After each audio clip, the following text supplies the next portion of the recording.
നമസ്കാരം. റാഫ് മലയാളത്തിലേക്ക് ഏവർക്കും സ്വാഗതം. കഴിഞ്ഞ സീസണിൽ പരിക്ക് പറ്റുന്നതിന് മുമ്പുള്ളൊരു സച്ചിൻ സുരേഷ് ഉണ്ടായിരുന്നു.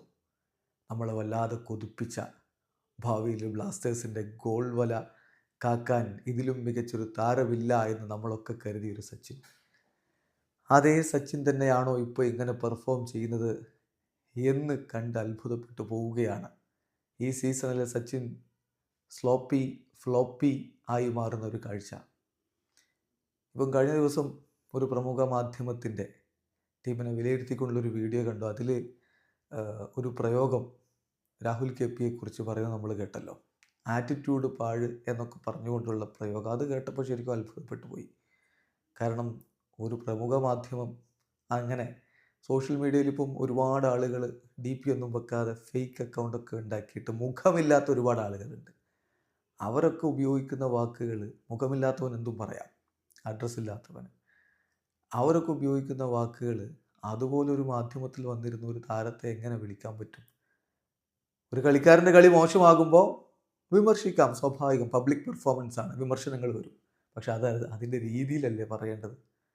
സച്ചിനെക്കുറിച്ചും വളരെ മോശമായിട്ടുള്ള ഒരുപാട് പോസ്റ്റുകളൊക്കെ ഇപ്പോൾ സോഷ്യൽ മീഡിയയിൽ കാണുന്നു.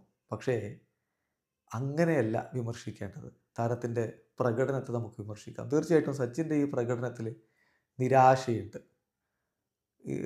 ഇത് കണ്ട് നമുക്ക് മടുത്തിരിക്കുന്നു എന്നുള്ളതാണ് യാഥാർത്ഥ്യം. എത്ര കളികളായി ഇങ്ങനെ.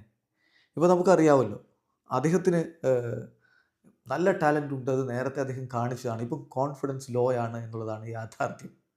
നോർത്ത് ഈസ്റ്റിനെതിരെ സ്ലിപ്പറി ഹാൻഡ്സ്, OFCക്കെതിരെ ലീഡ് ബോട്ടിൽ ചെയ്യുന്ന കാഴ്ച, FC ഗോവക്കെതിരെ അത് സംഭവിക്കുന്ന കാഴ്ച, ഇപ്പോൾ MBSGക്കെതിരെ ഇന്ന് നടന്നത് കണ്ടില്ലേ?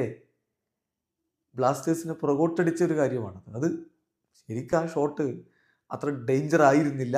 അത് തടയാമായിരുന്ന ഷോട്ടാണ്. തടഞ്ഞത് ശരിയാണ്. അത് പിടിച്ചു വെക്കാമായിരുന്നു, അല്ലെങ്കിൽ പുറത്തേക്ക് തട്ടാമായിരുന്നു. അതിന് പകരം അക്ലറിൻ്റെ മുന്നിലേക്ക് തട്ടുകയാണ്. അയാളത് കൂളായിട്ട് ഫിനിഷ് ചെയ്തങ്ങ് പോയി. അപ്പോൾ ചിലരൊക്കെ പറഞ്ഞു രണ്ടാമത്തെ ഗോളും വേണമെങ്കിൽ തടയാമായിരുന്നു എന്ന്. എന്തായാലും ഇതൊരു വല്ലാത്ത അവസ്ഥയാണ്. ഈ പോക്കാണ് പോകുന്നതെങ്കിൽ ഗോൾ വലയം തുറന്നിടുന്ന ഒരവസ്ഥയാണ് ഉണ്ടാവുന്നത്. ഇപ്പം സച്ചിന് പരിക്ക് പറ്റിയപ്പോൾ സോംകുമാർ വന്നപ്പോഴും വലിയ മാറ്റമൊന്നുമില്ലെന്നേ. അതാണ് വലിയ നിരാശ. പകരം ഇറക്കാൻ മികച്ചൊരു താരം ബെഞ്ചിലില്ല എന്നുള്ളതും വലിയൊരു തിരിച്ചടിയാണ്. സോ ഇതിങ്ങനെ മുന്നോട്ട് കൊണ്ടുപോവുക മാത്രമേ ഇപ്പോൾ തരമുള്ളൂ. സച്ചിൻ കോൺഫിഡൻസ് റീഗെയിൻ ചെയ്യുക മാത്രമേ ബ്ലാസ്റ്റേഴ്സിനെ സംബന്ധിച്ചിടത്തോളം ഇനി ഗുണകരമായിട്ട് വരാനുള്ളൂ. ഇത് ഒന്നിലധികം കളികളിൽ ഇതിങ്ങനെ സംഭവിക്കുമ്പോൾ എത്ര പോയിന്റുകളായി ഇങ്ങനെ ഡ്രോപ്പ് ചെയ്യുന്നു, എത്ര പോയിന്റുകളായി. ഇൻഡിവിജ്വൽ എറേഴ്സ് അങ്ങനെ പറഞ്ഞുകൊണ്ട് ഈ സീസൺ തീരുമെന്നാണ് തോന്നുന്നത്. കോച്ചിനെ പറഞ്ഞിട്ട് ഇതിൽ വലിയ കാര്യമൊന്നുമില്ല. ഇൻഡിവിജ്വൽ എറേഴ്സിന് എന്ത് ചെയ്യാനാണ്? ട്രെയിനിങ് നടത്തുക, അത് ബെറ്റർ ആക്കുക, ടാക്ടിക്സ് കളിക്കളത്തിൽ നടത്താൻ ശ്രമിക്കുക, അതാണ് ചെയ്യുക.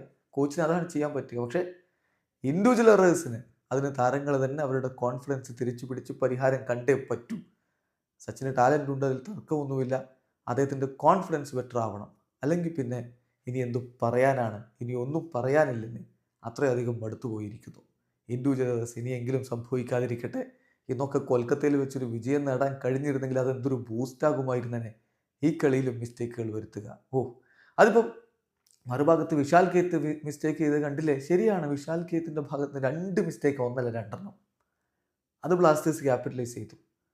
പക്ഷെ ഇവിടെ ഇപ്പോൾ ഈ ഒറ്റ കളിയിലെ മിസ്റ്റേക്ക് കൊണ്ടല്ലെന്നേ ഇതൊക്കെ പറയുന്നത്. എത്ര കളികളിലായി ഈ സീസണിൽ, ഞാൻ പറഞ്ഞല്ലോ, കളികളുടെ ലിസ്റ്റ് ഞാൻ പറഞ്ഞില്ല, എത്ര കളികളിലായി ഈ മിസ്റ്റേക്ക് നമ്മൾ കാണുന്നത്. അത് തുടരുമ്പോഴാണ് നിരാശ ഇത്രയധികം ഉയർന്നു പൊങ്ങുന്നത്.